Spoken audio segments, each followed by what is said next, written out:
જી અત્યારે આપણે ભાભર છીએ અને આપણી સાથે એક દાદા છે કે જેમણે ઘણી બધી ચૂંટણીઓ જોઈ છે, ઘણા બધા પક્ષો અને નેતાઓને હારતા અને જીતતા જોયા છે.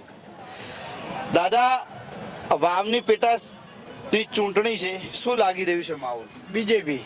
બીજેપી? કેમ બીજેપી? પબ્લિક નું કોમ થાય છે. પબ્લિક નું કામ થાય છે. પબ્લિક નું કોમ થાય છે. તો સામે કોંગ્રેસ પણ એવું જ કહે છે કે જીતો છો અમે. જીતે તો એ તો હું કહેવાનો, હું જીતવાનો, હું ઉભો તો ના કહું. હા, પણ તમને ભરોસો કરી? 100%.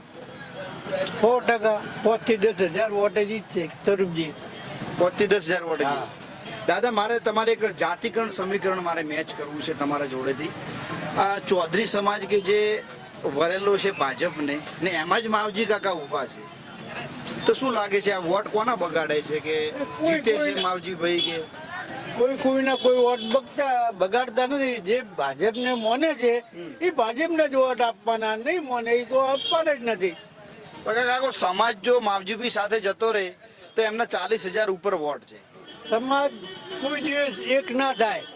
ભાજપમાં રહેતા હોય એ ભાજપનું જ કામ કરે અને એમાં રહેતા હોય એનું કામ કરે. સમાજ ક્યારે એક ના થાય? ના, વોટ તો ભાજપને 70 કુમના મળે મોટા. એમ? ઇતર કોમ એટલે કેવી? બધી સમાજ આવી ગઈ, બ્રાહ્મણ, પટેલ, બધી 70 કુમ આવી ગઈ, દરબારો બધા આવી ગયા. એવું? હા. તો કાકા, સામેવાળા પક્ષ પણ એ જ કોન્ફિડન્સથી કહે છે કે ગુલાબસિંહ કહે છે હું 18 આલમને સાથે લઈને ચાલવા વાળો છું, અને વ્યક્તિઓ પણ એ કહે છે. સાહેબ એ તો બધું કે સૌ રાજકારણ છે, બધા કહેવાના જ છે.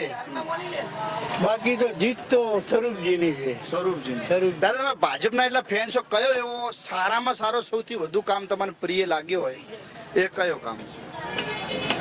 સમજ્યો ને કઈ? તમને સૌથી સારું કામ ભાજપનું લાગ્યું હોય એ કયું કામ છે? આજ દાડાનું પબ્લિક નું કામ કરે છે ભાજપ, બીજું કોઈ નહીં. પબ્લિકનું કામ. હિન્દુવાદી. હિન્દુવાદી પક્ષ છે. એમ? હિન્દુવાદી.